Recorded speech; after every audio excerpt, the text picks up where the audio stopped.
It's early morning and the crow's caw floats in through the open window. You're pouring tea into your favourite mug when you catch movement on the fence outside. A crow perches there, beady eye watching you. Your heart leaps. Is this the Morrigan calling? Or just a hungry bird seeking scraps?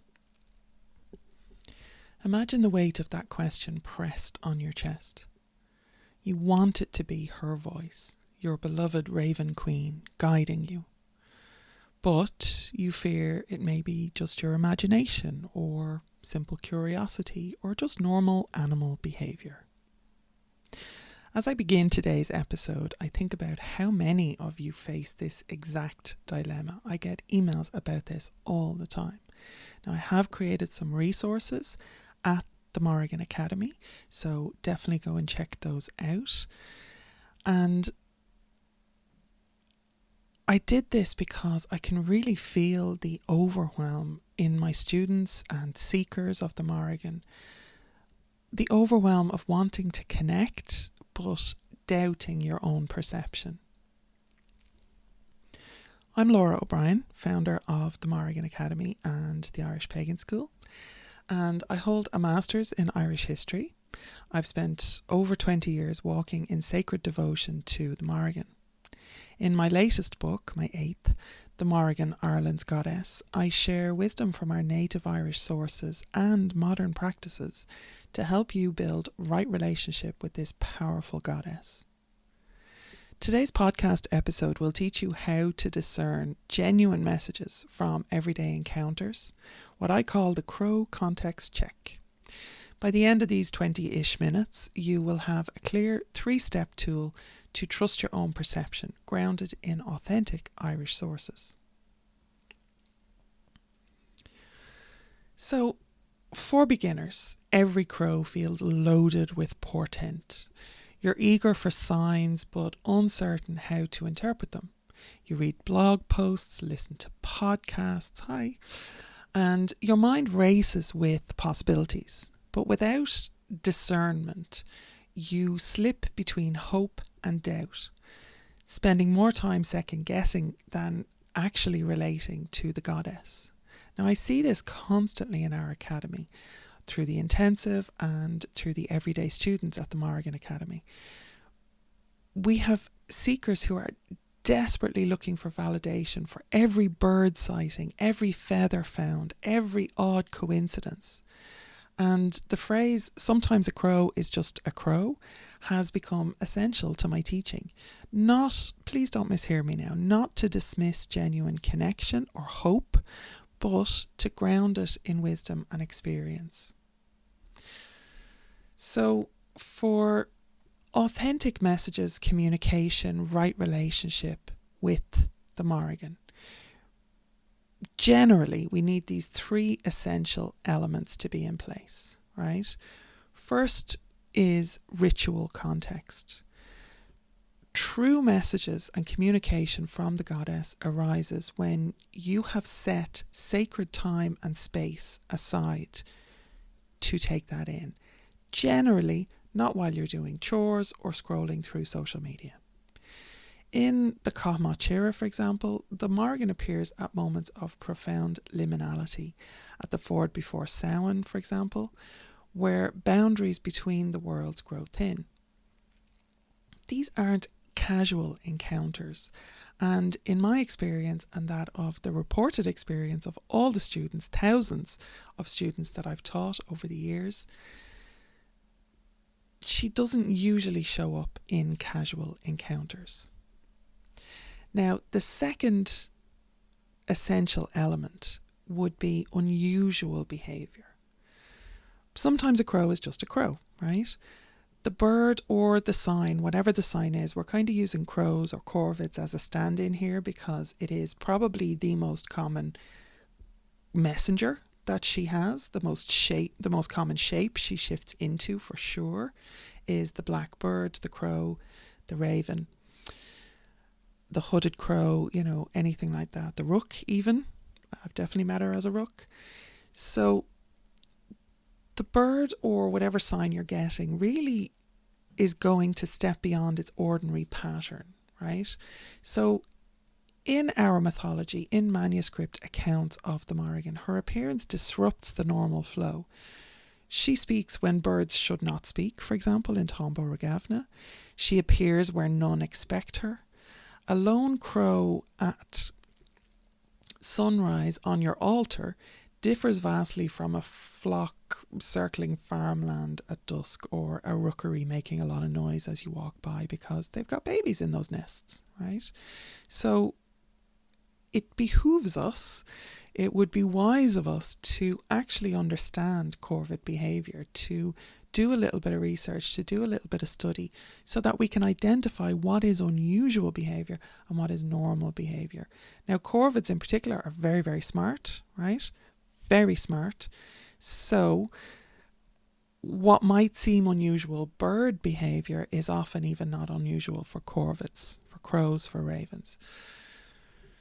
The third element that we would have here, the essential element really for authentic messages from the Morrigan, would be a kind of a symbolic fit. So the sign really will resonate with her domains, her associations, such as sovereignty, battle, strategy, prophecy, transformation, all of these things, right? These come from our primary Irish sources. They're not modern interpretations. This is who and what she has been to our people for thousands of years, right? The Táin, for example, the Táin Bó Cúailnge, describes her as one who declares victory with warnings and welcomes. So she is defining the worries of the future. There should be a familiarity with her mythology, with her stories, with her direct associations. So again, you can identify this symbolic fit when she is trying to communicate with you. So you have a little bit of work to do. We have point 1 was the ritual context, set some time aside. Point 2 would be to understand the usual behaviour of birds, of the crows, that are her most common association and messengers. And the third would be to understand her true nature as per the mythology, so that you can identify the correct associations with her, so that you'll know if there's that symbolic fit, right? Now, we're going to do a little practical application. I do like to do that in these podcasts. So we're going to do this crow context check, right? Step 1, check your timing and context. Were you in devotional practice, at your altar, in meditation, or performing a journaling ritual, some spellcraft? She is associated with magic and sorcery as well, remember? Now, if not, note it, but do not assume that the message is from her necessarily, right? The sacred usually requires sacred space. You could be receiving messages from ancestors. It could be your own subconscious. So all of those are day-to-day occurrences more than the Morrigan showing up in the mundane, in my experience, right? It's not that she never does or never could. It's not that she's not able to. I'm just looking at the patterns of more than 2 decades of my own plus thousands of students' experience, right? So take that as you will. Step 2, notice your emotional response, right? If you are faced with a mundane crow, the energy of that is going to feel different. So if there is a sacred or divine messenger in front of you, did you feel a chill, awe, sudden clarity, rather than mere curiosity? And in Irish accounts and in the accounts of, again, my 2 decades of experience, both my own and thousands of other people's, her presence brings these distinct emotional surges. There are manuscript sources that describe people feeling her power before recognizing her form. They understand, for example, in the Tombo Regavna, she meets Cuchulainn, or Cuchulainn comes and interrupts her doing her work, actually, is how that happens. And he doesn't know who she is. He doesn't recognize her form. Actually, until she turns into a crow, he doesn't recognize her form, or a black bird specifically. But he understands that there's something powerful in this person, these people, because it's a woman and a man who he meets. So again, you've got people feeling her power before recognizing her form. So notice your own emotional response.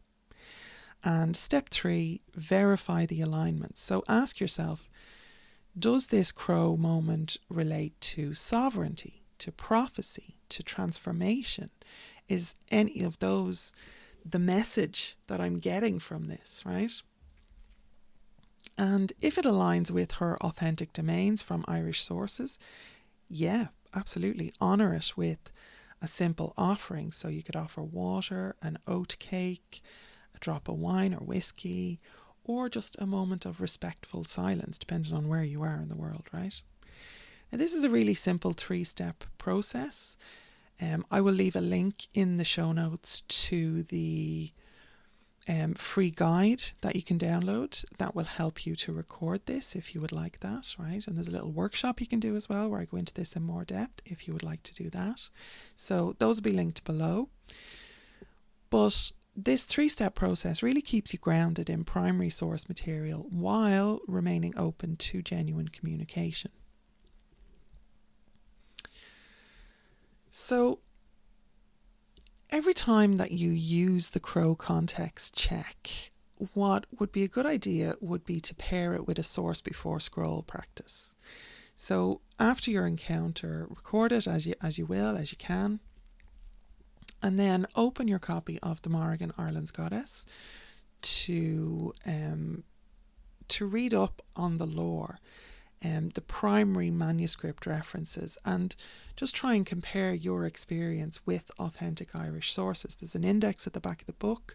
Try and, look up, is there anything similar? Is there any kind of reference point that you can find? And you really want to be looking for these authentic Irish sources. Now, I'm saying my book is a starting point for this, as in I have collated a lot of them, but obviously there are other places. You can go to UCC, the CELT project, CELT, the Corpus of Electronic Texts, and you'll have access directly to the manuscript sources themselves. But if you want a little, helpful guide, I have provided that through the book. There is an index of primary sources in there with direct links to go and look for them. So all of this is included in the book, The Morrigan, Ireland's Goddess, because I wanted a handy resource for people, so that they didn't get lost in internet overwhelm and trying to wade through quite heavy original manuscript sources. We wanted to give you a starting point. So do that first. Look up the index, look up the reference, look at the table of contents, see does anything ring a bell. Is there any of the practices or exercises or journaling or interpretations or anything that are going to be relevant to you, because the book is packed with those as well, right? So in your own journal then, note the date, the time, the place, the emotional tone, the symbolic resonance, and over time you're going to see patterns emerge, and it's the patterns that you're looking for, right? Authentic signs versus ordinary birds. And this creates a personal database of genuine encounters rooted in the Irish tradition. Now, this discernment, because, if you weren't sure how to develop discernment over the signs, I have literally just walked you through that step by step. So this discernment practice really builds trust slowly and sustainably for your own genuine right relationship with the Morrigan. I'm not here to interpret any of this stuff for you. I do not want to get between you and your goddess. My job, my role, my function is to make sure that you have the tools, the resources, and the authentic knowledge and wisdom that you need to develop your own relationship with this goddess, right? Which means that nothing is being handed to you on a platter, but it also means it's not my ego that's involved. It's not me as, the man in the middle kind of thing, right? So begin with one crow context check per day. Even if no crow appears, you can honor the process of sacred waiting without forcing signs. Just do the 3 little practices from the crow context check. So you set some time aside, and that could be less than a minute. It doesn't have to be a huge ritual every single day, right? But just take a minute to actually breathe, to listen, and create that space. Particularly do a little bit of study maybe of crows or of the manuscript, or read a paragraph or a page of my book, for example, or any book that speaks to you, right? But you're honouring the process of sacred waiting without forcing these signs, right? And over the weeks, you'll grow attuned to her presence authentically. So remember that she is the shapeshifter who is exactly where, who, and how she needs to be to make things happen. Trust her timing, not your impatience. All right? So another little practice. Again, I really like to pack these podcasts full of really practical things that you can be doing. So, pause, re-listen, take notes. It's basically a little mini training module every week that I'm trying to deliver to you. So hopefully that's useful to you. But what we can do is a step-by-step micro practice that you can do right now in 3 to 5 minutes, right? So I'll walk you through it and then pause it and actually do it, right?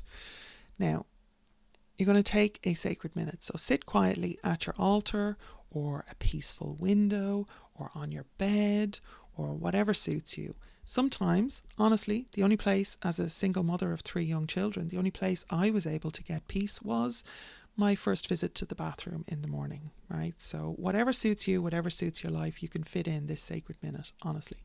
Set a timer for 60 seconds. Breathe slowly. Breathe in fully and exhale fully. That's really important. Welcoming calm and openness. Then you invite her presence. You speak aloud. Morrigan, Raven Queen, I open to your voice. Keep your own voice soft and steady, creating this sacred space with intention. And then you observe, you watch or listen for any natural sign, which could be a crow call, it could be a feather drift, it could be a shift in the breeze. Her communication can come in strange and mysterious ways, honestly. It's not just a crow landing on your window ledge, right? And note it, take note of it without rushing to interpret it, right? Then apply your crow context checks. So timing, emotion, and symbolic fit. Be honest in your assessment. And then offer gratitude. So if the sign passes your check, leave a simple offering. End with banachti, so blessings is very simple, banachti. And this practice is accessible for all abilities, for people who are 2 decades into this relationship like I am, or people who are just absolute beginners, right? Wherever you are and whatever type of neuro spiciness is going on, whatever type of brain you have, anything, whatever kind of trauma you have around meditation, all of this is accessible. I really, really try and give you very accessible practices. You can shorten it to 1 minute or adapt for limited capacity, whatever you need, right? Just play around with it. The key is consistency, not perfection, right? So whatever you need to do to get this done, just do it. Okay. Now, if you found this episode helpful, this podcast helpful, I have a little request. You will absolutely love the deeper dives in my book, The Morrigan, Ireland's Goddess. My goal is to reach 10,000 copies sold. That would be a bestseller with Llewellyn, the publisher.